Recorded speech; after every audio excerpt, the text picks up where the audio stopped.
Good morning in Stockholm, good afternoon in Taipei, and a warm welcome to our audience around the world. Today, the Institute for Security and Development Policy is proud to present another installment of its Taiwan lecture series.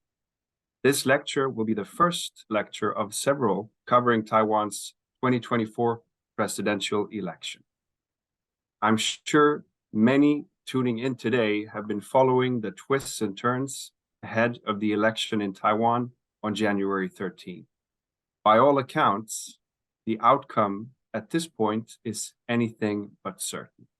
The ruling Democratic Progressive Party is hoping to secure renewed confidence in its vision for a third term, and the opposition with the Kuomintang and the Taiwan People's Party have recently launched an attempt to join forces in order to present what may well be a formidable challenge for the ruling DPP. As is the case with any democracy, there are, of course, a multitude of variables at play that candidates have to consider in order to secure their votes. And in today's lecture, our speaker will discuss one such specific variable, which is the influence of cross-strait relations with China in Taiwan's election. With the intricate nature of Taiwan's relationship with China being a significant influence on electoral dynamics in Taiwan, candidates must then strategically position themselves in a complex framework. In this electoral arena, central themes such as sovereignty, independence, and national identity emerge. And the choices made by Taiwanese voters in the upcoming election will not only reflect the trajectory of relations with China, but also shape its future. Today's lecture will consist of a 45-minute presentation by our speaker, followed by the opportunity for the audience to post their questions. Today's lecture would not have been possible without the hard work of my colleagues, Junior Research Fellow E.J. Chen, and our Outreach Coordinator, Anna Yarmut, present here with me behind the scenes. Now, ISDP is both honored and delighted to introduce an excellent and distinguished speaker who will illuminate on this topic for our audience today. Our speaker, Professor Tsai Jungmin, is a professor of the Department of Political Science at the National Zhengzhou University and a jointly appointed professor of the Taipei School of Economics and Political Science at the National Tsinghua University in Taiwan. He obtained his doctoral degree in political science from the University of California at Berkeley in 2010, and his articles have appeared in China Quarterly, Asian Survey, Problems of Post-Communism, Taiwanese Political Science Review, along with contributions to a number of other journals and edited volumes.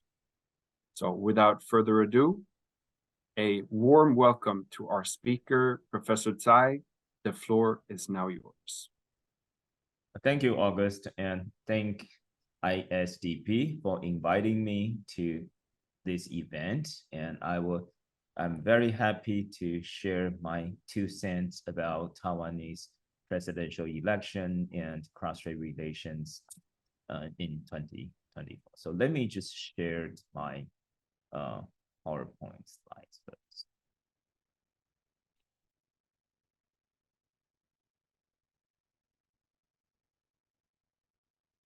So the title of my presentation today is the cross-strait variable in Taiwan's election.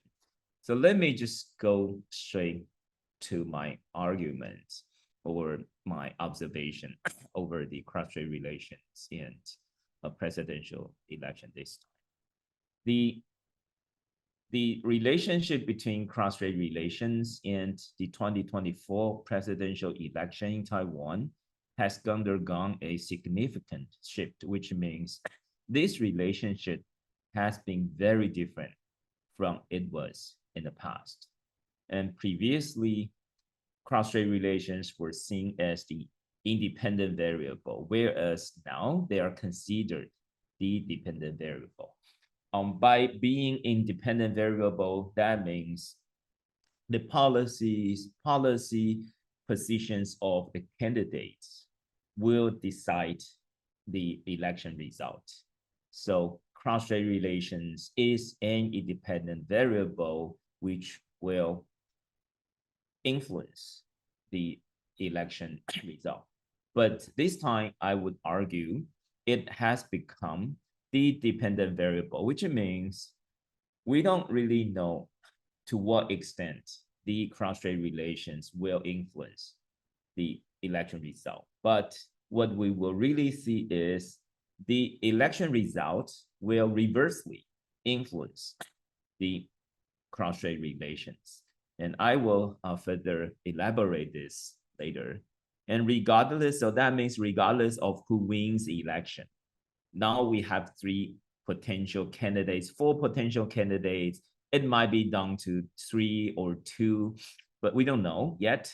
But I would say the cross-strait relations will gradually move closer, or at the very least, stop moving further apart than they are at the present, which means the current cross-strait relations is the worst.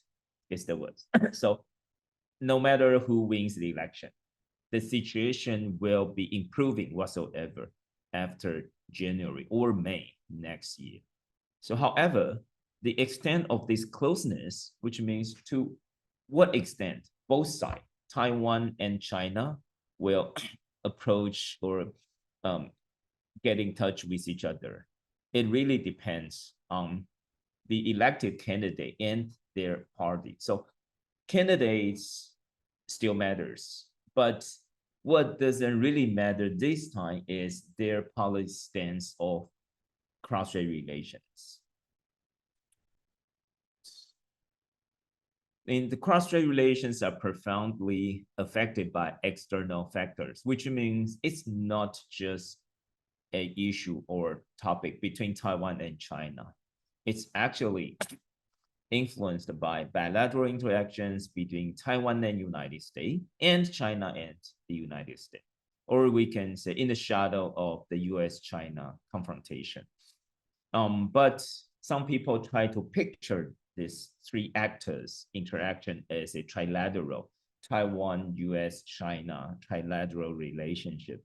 But I personally prefer to analyze this topic as three sets of bilateral.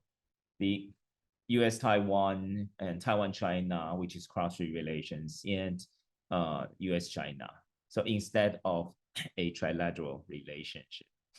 But also the global political and economic landscape, as most of you may know, semiconductor industries in Taiwan plays a very critical role in the global economy, especially with the contribution of TSMC. So I will touch upon this topic later.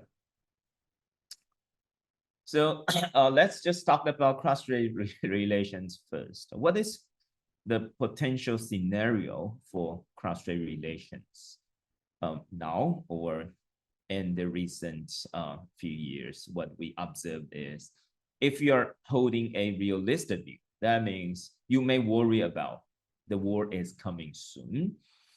And The Economist, the very famous magazine, elite magazine, they made this cover story saying that the most dangerous place on earth, which is Taiwan, you can see from its cover. And Professor Graham Allison published this book, Destined for War. Can America and China escape Thucydides' trap? Because they think Taiwan is the flashpoint of the world. So if you are holding this realistic view, then you may worry about there will be a war, and pretty soon. And interestingly, for economists, 2 years ago, they reported that they consider there are two places are the most dangerous in the world, Taiwan and the Ukraine. But after Russia's invasion in Ukraine last February, The Economist published this issue in last May, which means when Ukraine was undergoing the war, The Economist still think that Taiwan is the most dangerous place on earth. So why would that? Why would we have that idea? So because I think majorly because Xi Jinping, the president of PRC, he said that we will never promise to renounce the use of force, and we reserve the option of taking all measures necessary.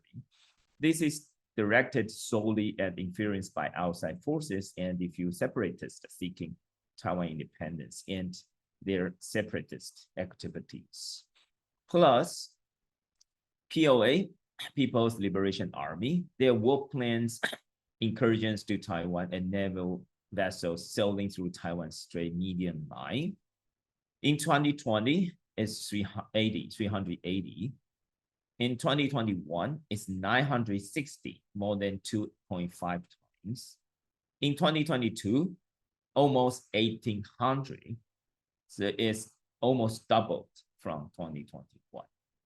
But surprisingly, in 2023, now it's November, according to the records published by Taiwan's Ministry of Defense, averagely, every month, we have 380.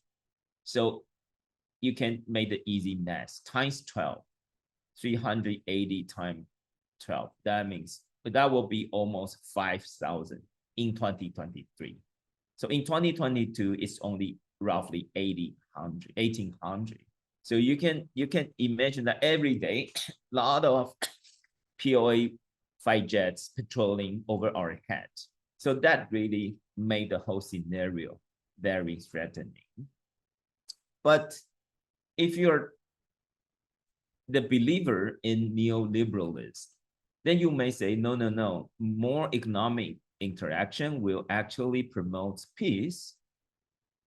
So then when we look into the economic data, from 2015 to 2020, the first 2 quarters of 2023.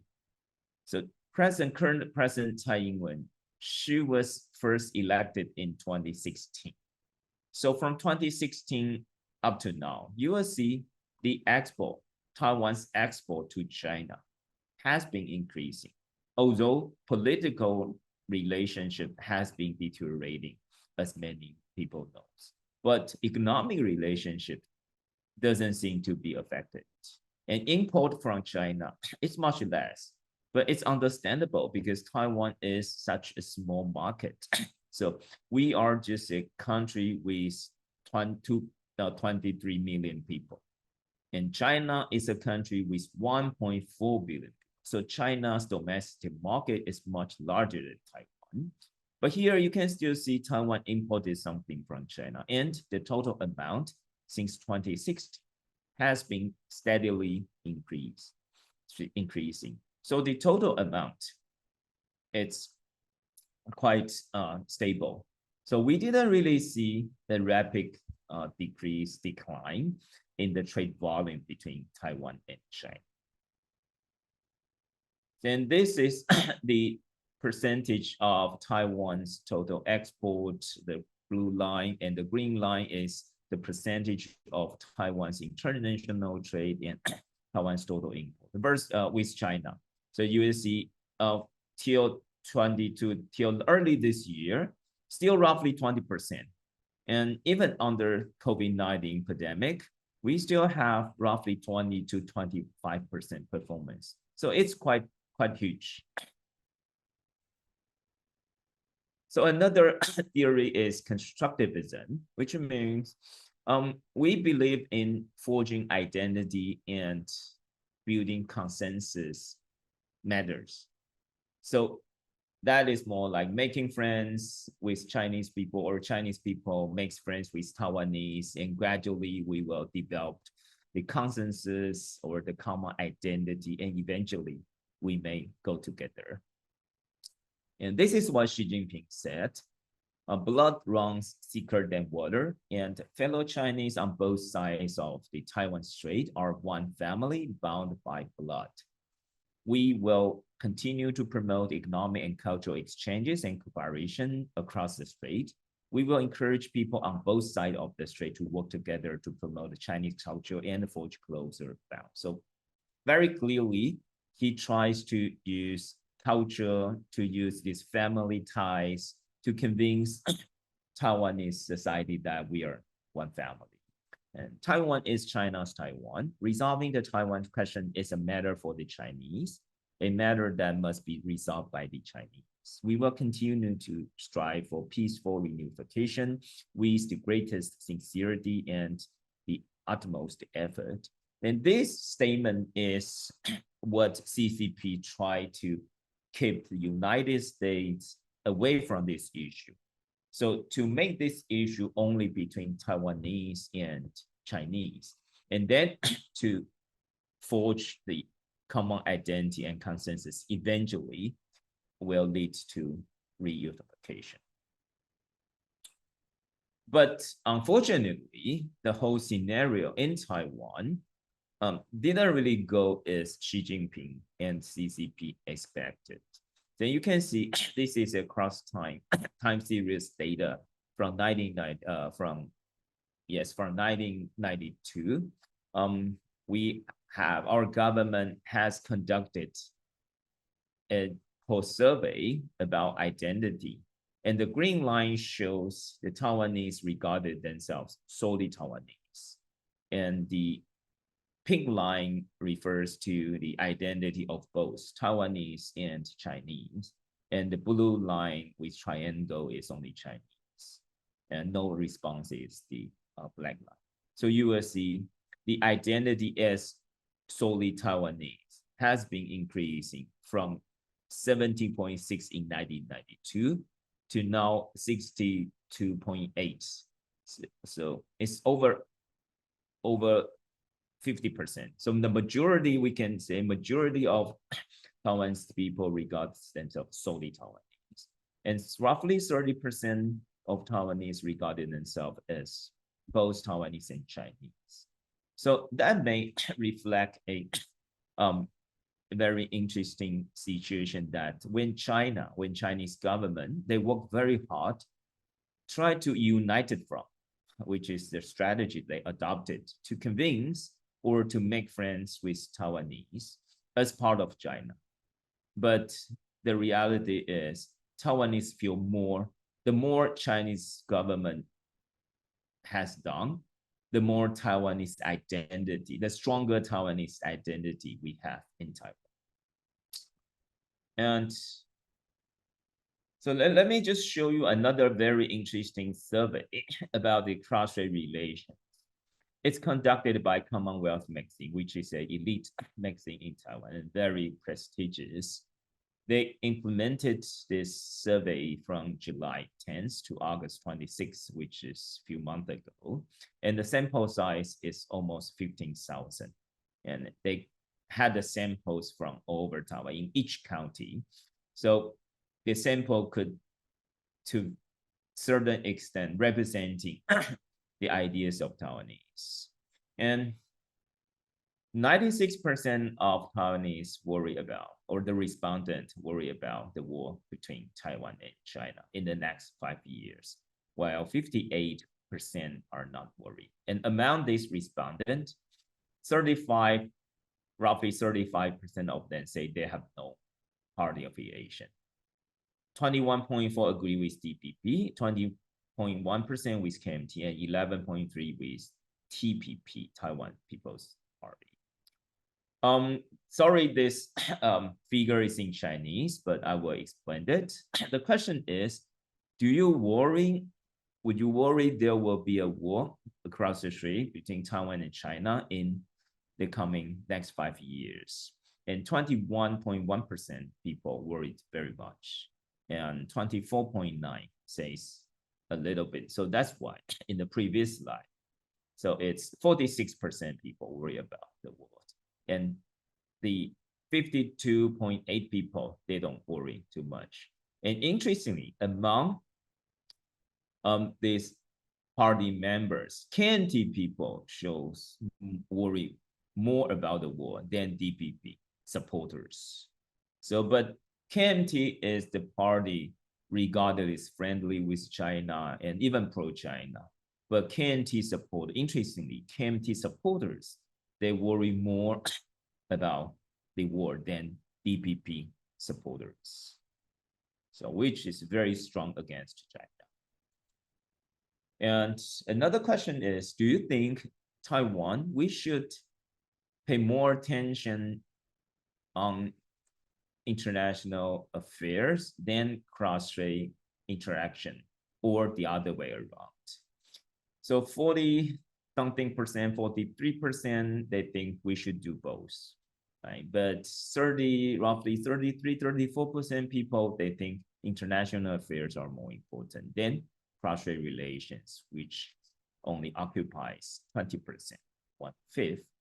And among this respondent, Green Camp people, the DPP supporters, they emphasize international affairs than cross-strait relations. So you can see, and the KNT people, they think cross-strait relations is more important than international affairs. So here, we try to distinguish cross-strait is cross-strait, international affairs is another. So they are not mixed up. So clearly, for the KMT and DPP, they have quite clear standpoint toward this policy orientation.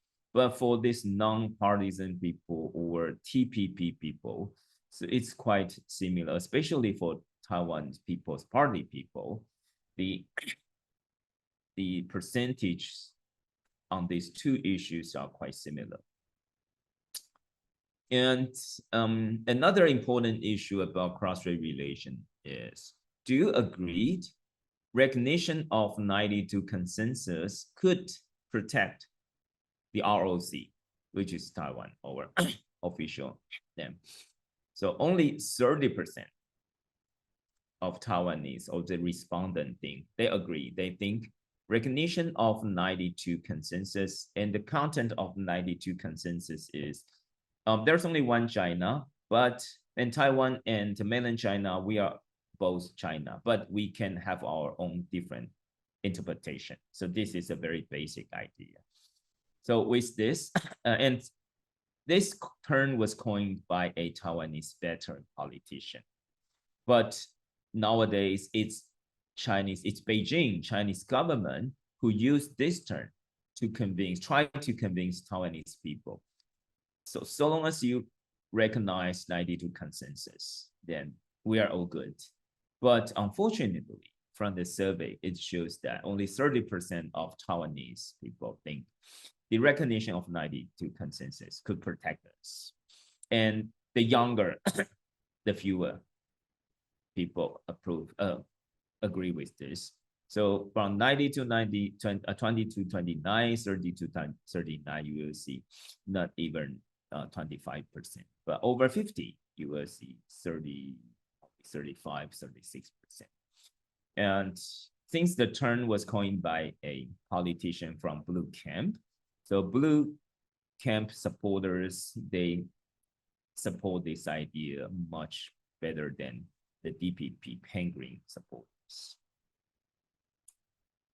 But in general, I would like to still remind everyone here is, but in general, only 30%, not even 1/3. So it's the proportionate is not quite large.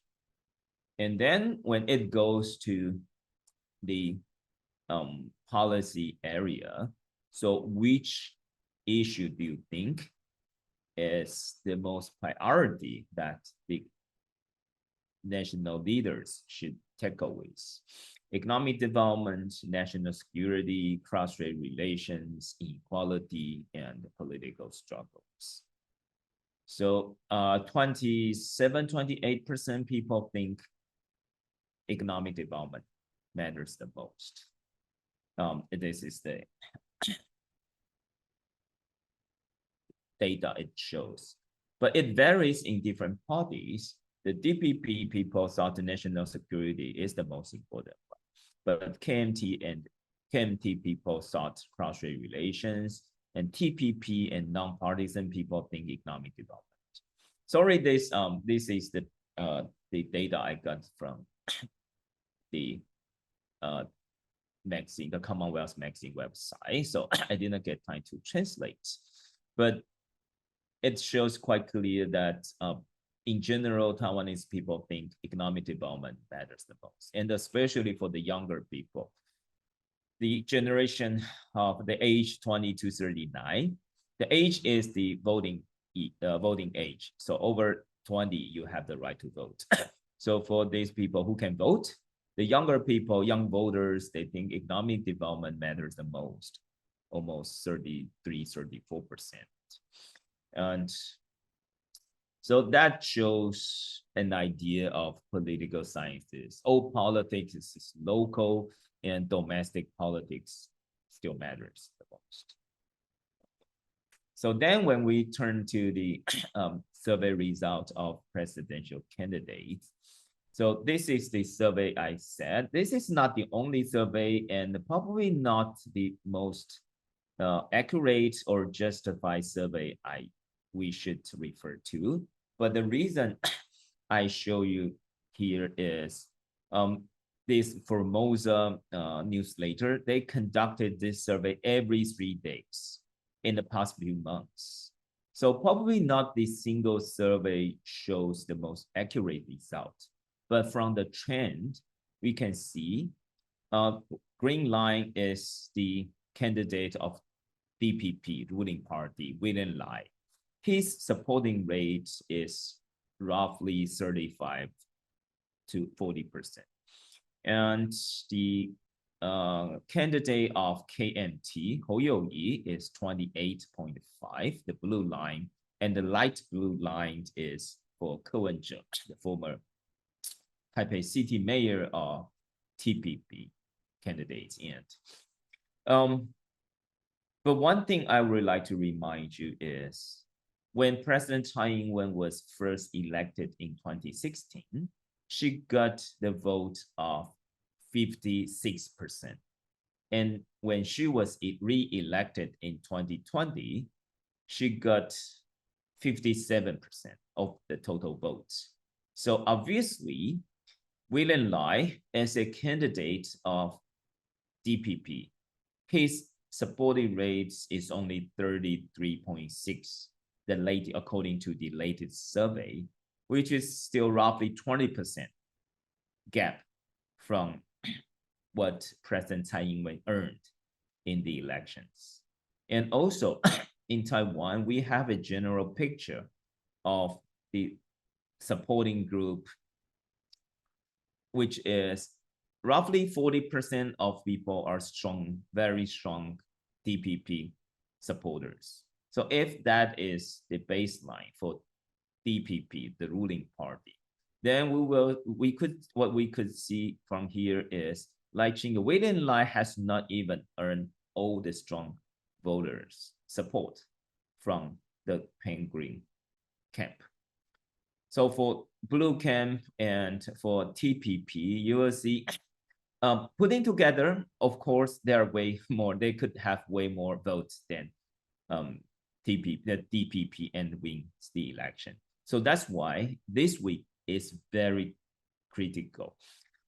Deadline of registration is November 24th. And last week, it seemed very possible that Ko Wen-je will work with Hou You-yi. They had a meeting and they invited the experts of the surveys to evaluate which team or who could be the running mate of the other has the best chance to win. But unfortunately, they didn't reach the consensus. But anyways, November 24th is the last day, which is 2 days from now. So we will know. We will know. And then you may wonder, where is this fourth candidate, Terry Kuo? So if we got 4 candidates, so this is the survey result. William Lai, he has 32.6, roughly 33. So it's quite stable, I would say, regardless over Terry Kuo or not. and 25.5 for Hou Youyi of KMT, 17.8 for Ko Wen-je of TPP. And this origin line is terrible, declining from 50%, 15% to now roughly 5%.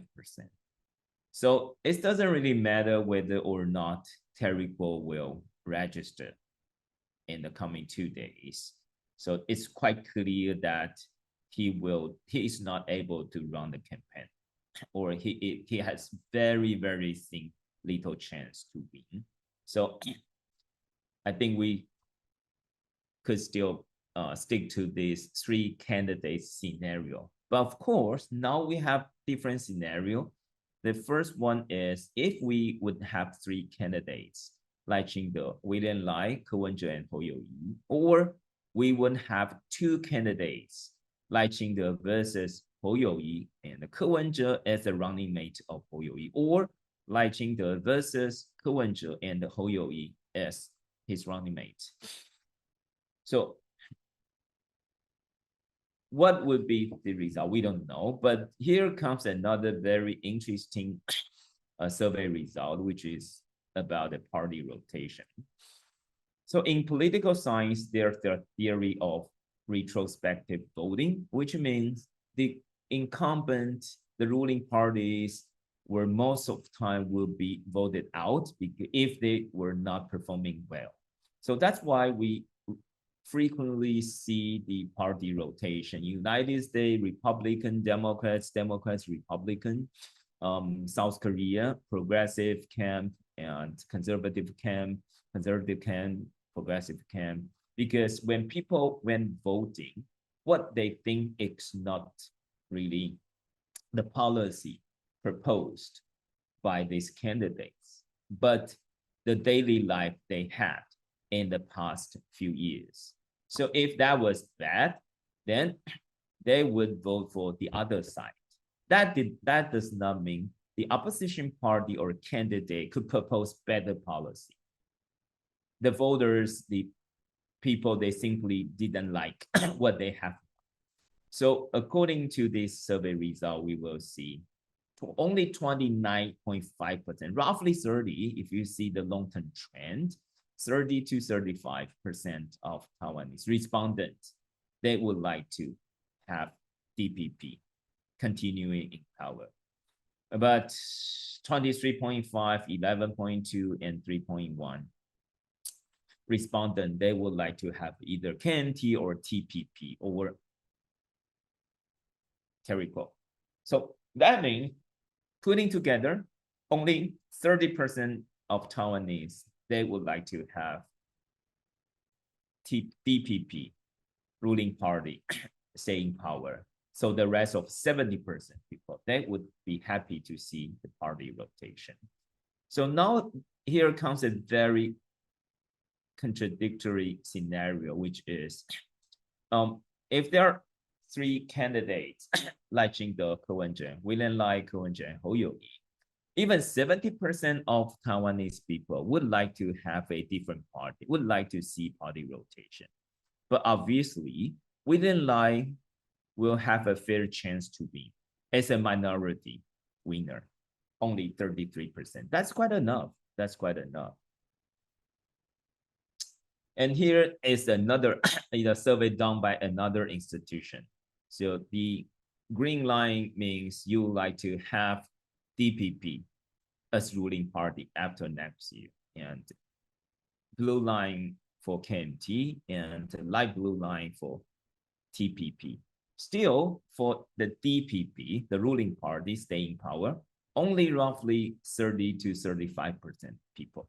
So again, most people in Taiwan, they don't like to have DPP in power. But if there were 3 candidates on January 13th next year, William Lai, again, he has the best chance to win as a minority candidate. So are you happy to see DPP stay in power? So 19.7 people, 15.8 people are very happy, 18.9. So putting together, again, it's roughly 35 to 40. So I think these surveys are done by different institutions. So I think the picture is quite clear. Just about 60 or 70% of Taiwanese people are not happy to see DPP stay in power. But obviously, they could not really manage the situation by their votes simply because we don't know if there are 2 or 3 candidates toward the end will run for the campaign. So if three sets, 3 candidates, then Lai Ching, the William Lai still leads the game. Okay, so let's check their policy stance. If you remember at the very beginning, I mentioned cross-strait relations is now asset-dependent variable. So which means we don't really see a clear distinction from candidate to candidate. And Lai Ching of TPP, he just said, the window for dialogue with China has not closed. Any dialogue with China must be on respectful and equal terms. I would not reject exchanges and cooperation with Beijing. Cooperating and tackling these issues together, like COVID-19 or crime, these issues together would be to the advantage of our citizens. And just a few days ago, he was interviewed by Time magazine. And he said, Taiwan hopes to be friends with China. We don't wish to be enemies. The DPP steadfastly refuses to recognize the 92 consensus, and any such concession tantamount to relinquishing our sovereignties. This is a very clear DPP policy standpoint. And more young people today are supportive of independence. The DPP can still maintain Taiwan's sovereignty without endorsing the fiction of reunification. And in many occasions, William Lai publicly support President Tsai Ing-wen's cross-strait relations. So no big difference between William Lai and current cross-strait relations policy by Tsai. And the Ho Yo-yi of KNT, he published one article on Foreign Magazine in September. He says that Taiwan has to be prepared for war, but use its strengths to safeguard peace and stability across the strait. At the same time, the re-establishment of dialogue with China per the constitution of, dialogue appears again. And here, Lai Ching says dialogue with China. And Ho Yo-yi, says we should have dialogue with China. Drawing from successful experiences with such dialogue during past KNT government, I will continue cross-strait communication while avoiding military miscalculations. Such cross-strait dialogue must be based on the principles of equality, goodwill, and dignity. Through mid and long-term interactions between both sides, I believe it is possible to gradually decrease hostility and reduce the risk of conflict across the Taiwan Strait and avoid the threat of course, this statement sounds more friendly than what William Lai proposes, but the major tone is still quite similar. And what former Taipei City Mayor Ke Wen-je of TPP says, he said, Taiwan has no choice but maintain the cross-strait status quo, and as such must prioritize deterrence and communication. So then we can take this communication as having dialogue, which is echoing Ho Yo-yi and William Lai in its approach to Beijing. Credible deterrence is necessary for Taiwan to be able to effectively negotiate with China. And this is similar to what Ho Yo-yi says, that Taiwan has to be prepared for war, but use its strengths to safeguard peace and stability.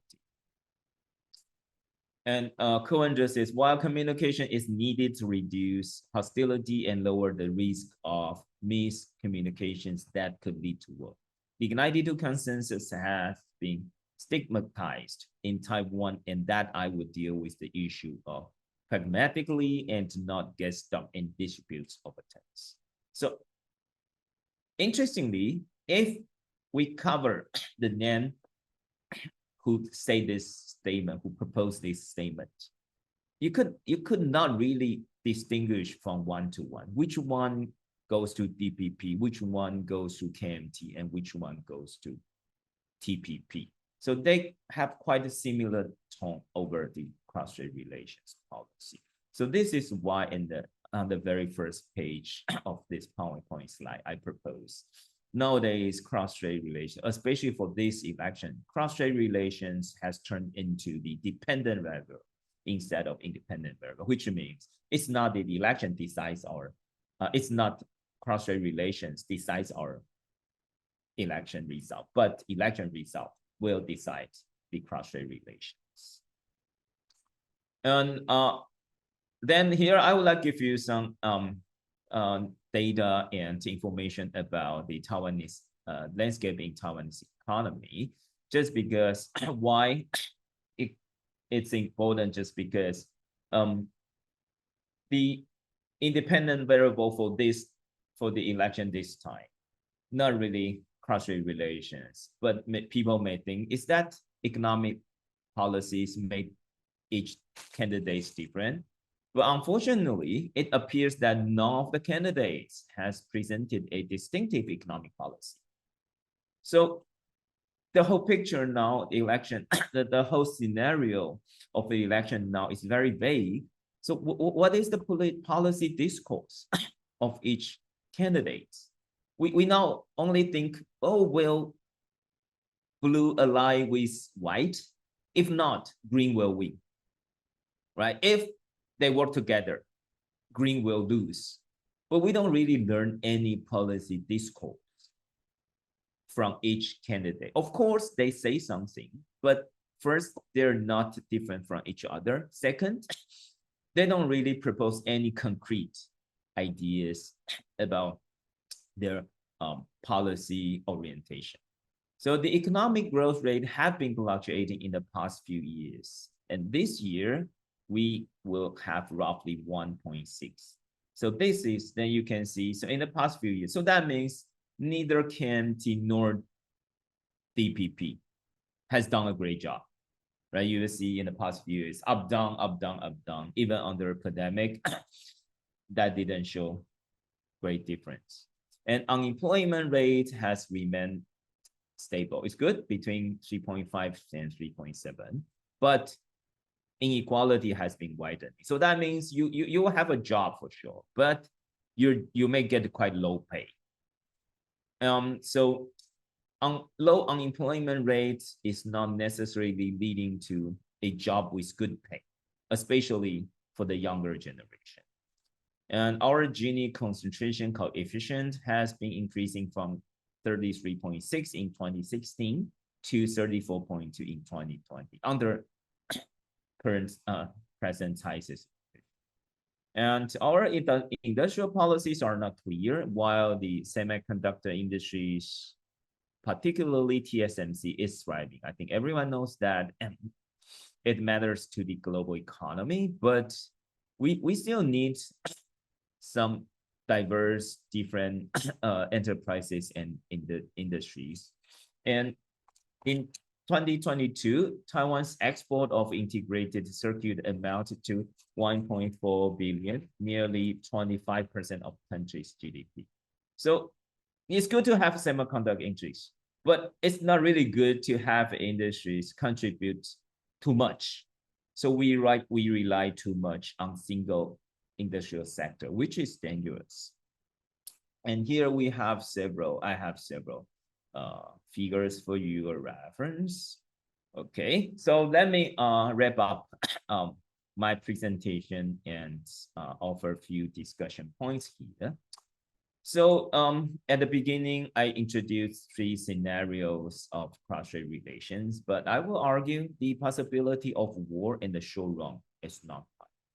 So you may still remember I shared the information about like average 380 PLA fighter jet patrolling Taiwan every month. So then you may feel so confused. How come the war seems not to happen in the short run? So I have a method for this as over the analogy for this is if someone is attacking you, they will never warn you, right? They will ambush you. So once China sends PLA fighter jet patrolling over our head every day, So they won't really do anything. That's very much like, oh, are you ready? If not, okay, take your time. Let me just give you more warning signs before I really attack you. But that's never a logic of initiating the war, right? If you look into the war in Israel with Hamas and the Ukraine, Russia, all these places, the right thing to do if you really want to initiate the war, you should take the ambush instead of reminding people. Send for North Korea and South Korea. So here we are on the same page with South Korean people. We are so used to have so many fighter patrolling over our head. And also, China's approach to Taiwan prioritizes the united front strategy, which is making friends, while also considering the potential for military action. So in Xi Jinping's statement, he says that, so military action is very much like the last resort, but we reserve the right to use it. But in Taiwanese media, we always focus on the military part instead of this making friends united. I don't mean making friends is right, but we have to be very cautious with what China proposes. So if we focus too much on the war side or violent side, actually we will miss the other part of the story. And the upcoming presidential election in the US is also significant, not only Taiwan, but also because the cross-strait relations is always in the shadow of US-China relations. And regional economic interactions and security alliance could influence trilateral relations among Taiwan, US, China, as you may know, like Indo-Pacific strategy and the chip for economic semiconductor industry alliance. These are all matters to cross-strait relations. And between Taiwan and China, there has been a reduction in social interaction between Taiwan and mainland China, leading to lack of understanding.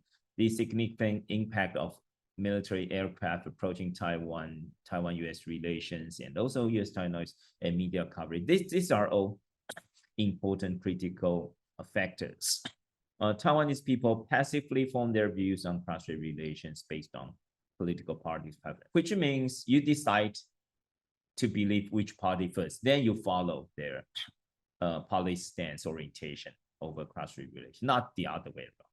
The political development depends on both Taiwan and US elections, but it's not expected to yield unexpected results. As I just show you the policy discourse of the three candidates, which are very similar. And economic development remains stable and most predictable, but challenging aspect of development lies in social field, which means Taiwanese society and Chinese society, we really need to foster our mutual understanding. It doesn't really matter you agree with independent or reunification, but we simply need to know each other better. Okay, so thank you for listening, and I welcome any questions.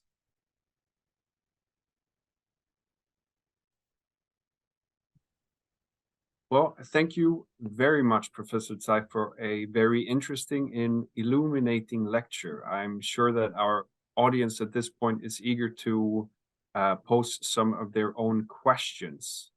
And we have about 10 minutes for that. Before we turn to the audience questions, I'm also curious about your perspective on two things. Yes. For example, polarization and democracy have been a topic for discussion in both the US and Europe.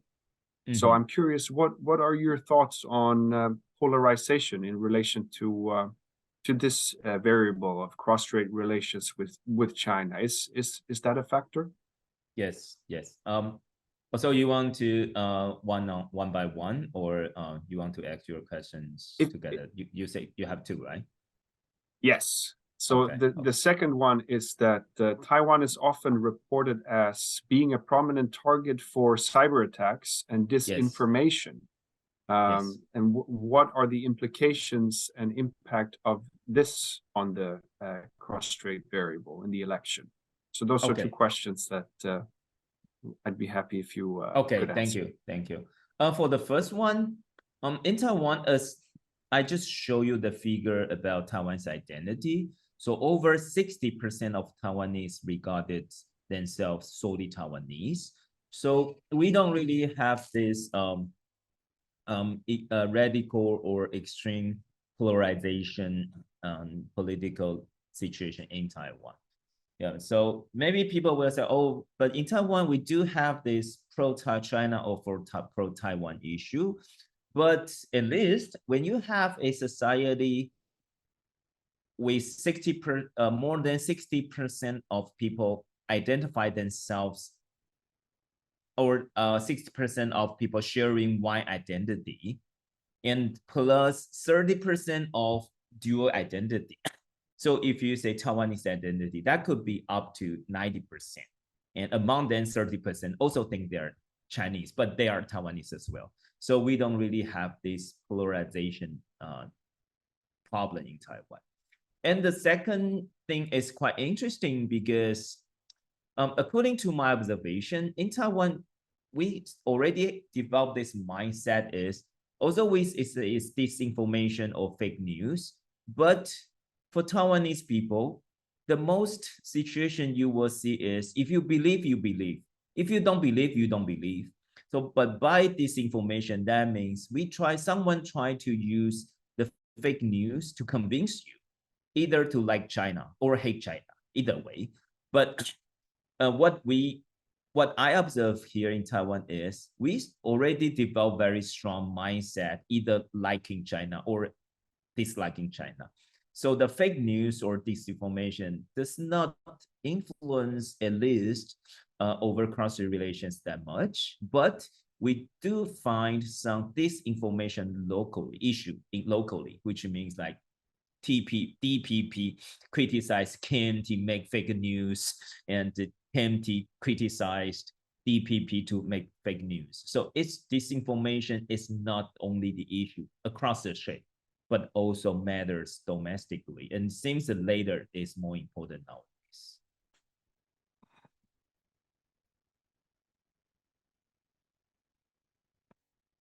Thank you very much. We do have quite a few questions at this point from the audience. I don't know that we will have time for you to answer all of them. Let's try, and I will make it quick. Perhaps we... Okay.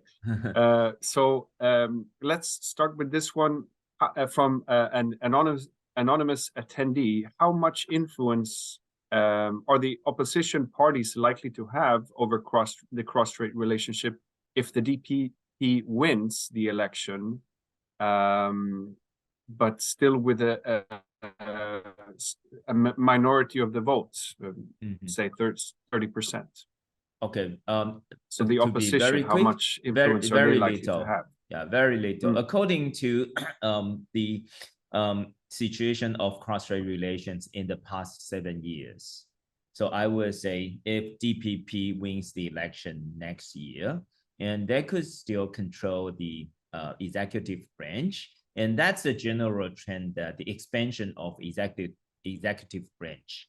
So under this situation, the DPP government, they could very much control the cross-strait relations, this issue. So the opposition party, even if they win the majority of Congress, unfortunately, there's not much things they could do. We have another question from an anonymous attendee saying that despite the similarity in tone vis-a-vis cross-strait relations, it's clear that China has a preference for a KMT victory. Why, given the KMT's historic hostility to the PRC?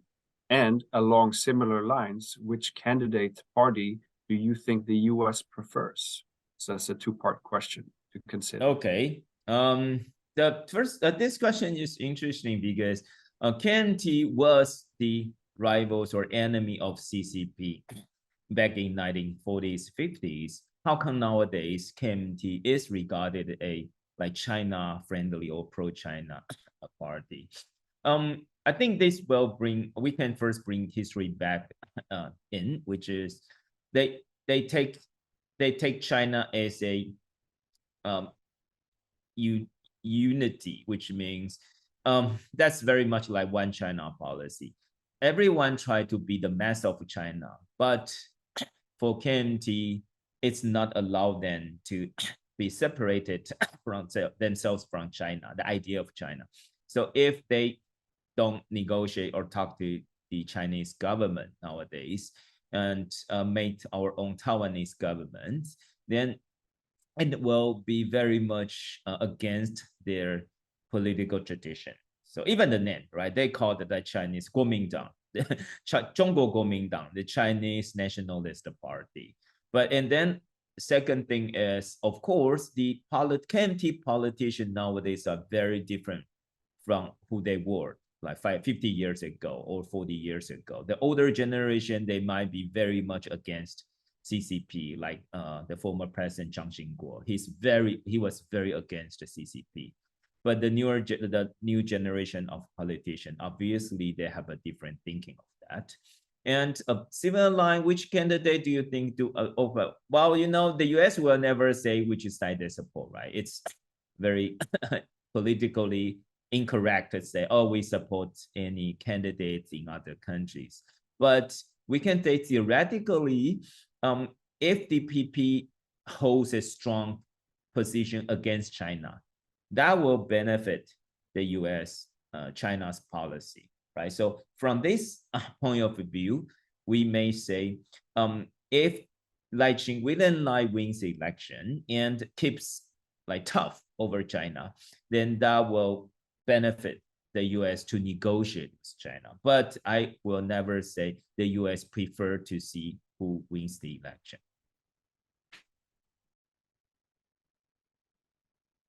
Another interesting question from our audience posted by Rachel Yuan. Thanking you for giving such a good lecture from Taiwan.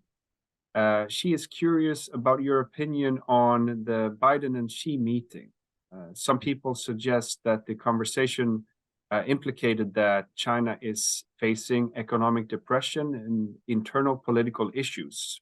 And also a consideration that she said that China doesn't have the plan to the imminent plan to unify Taiwan by a military resolution. So she is curious about your perspective. Would it mean that Taiwan is going to have less or no threat of armed conflicts?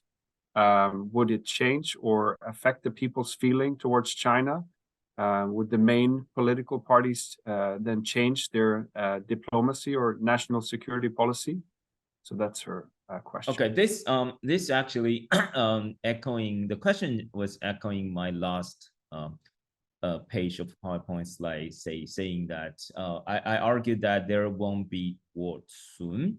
I was saying 5 years, we don't have to worry about that. Then you may have a question that if so, why bother patrolling over Taiwan, right? So, and that's also the sign of threat we felt. Okay, so Kowenja of TPP, he also made the statement a few days earlier, says that, well, cross-strait relations, unification of Taiwan is not on the top of the list for Xi Jinping. I think that's quite clear. If you visit China, if you know Chinese economy well enough, they are really suffering many economic issues. And that's why they really need to deal with the US to tackle these domestic economic problems. So for Chinese government, it's unwise if they do anything to Taiwan. And then if so, why would they the POA still patrolling, flying over Taiwan? I will say not in the short run does not mean they will not do this in the long run. So I mentioned that if you want to attack someone, you should ambush. So by ambushing someone, you can make the new normal. For example, if Taiwanese people are so used to see POA fight jet patrolling Taiwan every day, then we thought, okay, that's normal situation. We don't have to worry. Then one day they could ambush, they could attack. when we get so used to it. So now they're developing a different normal situation across the street. And it's a good time because they didn't plan to attack, but that does not mean they didn't have the idea what they should do by now for the future scenario. But and also for the political parties, I think they all know this well enough, and so I don't think they will change their diplomacy or national security policy. It's quite clear we still get quite close to the United States and keep certain distance, but not going further away from China. Thank you very much. We have reached our time. Do you have possibility to answer one or two more questions before we wrap up? Or yeah, for sure, I'm good. Sure. Excellent. Then because we have quite a few, I will go by the time they were posted. So Jan Menz is asking, what is the present position of the DPP regarding independence? Well, they say it's still on their charter, party charter, but they won't actively pursue it. And a few weeks ago, top American diplomat, and made the public announcement saying that we will never support Taiwan's independence and we stick to one China policy. I think that message is quite clear for DPP. They could still hold that in mind, but don't do it aggressively. And another question from an anonymous attendee: to what extent do you anticipate the efficacy of China's united front strategy in achieving unification, especially in light of the increased vocalization among the younger generation regarding Taiwan's independence? This question is interesting because when I visited Beijing, Chinese scholars asked us the same question. So how come our united front strategies didn't work? But well, that's a long story, but make it short. United front, the current version of united front strategy doesn't work. So they really, Chinese side, they really need to come up with something new, something different. And I think we have a question here from Kurt Abalos. Given that the DPP likes to phrase their campaign as an existential battle for Taiwan, the data shows that the top concern among Taiwanese voters is domestic concerns, for example, quality of living, wealth inequality, and economic opportunity. Does that suggest then that the DPP support is the minority of the Taiwanese electorate that prioritizes security over domestic concerns? Well, I would say this is a very good take, but you will see 30% of Taiwanese society supporting Win and Lai, which is far lower than what President Tsai earned 4 years and 8 years ago, 7 years and 3 years ago. So I would say at the current stage, our presidential election for all these candidates, the campaign has turned into very ideological, which means if you like DPP, you like them whatsoever. If you don't like them, you don't like them whatsoever. So that may not reflect their priority, either security or domestic concerns. Thank you very much. I think that we are about 5 minutes over time now, so I think we will attempt to wrap this up, unfortunately. But what I will say in conclusion is thank you very much, Professor Tsai, for presenting today, and it was really an excellent presentation. And thank you to all the participants for posing questions. We had a wealth of questions today. And thank you to everyone for tuning in, and we hope to see you all next time as well. So thank you very much, Professor Tsai, and thank you very much to the audience for tuning in. Thank you. Thank you for having me, and thanks for everyone attending this event. Thank you.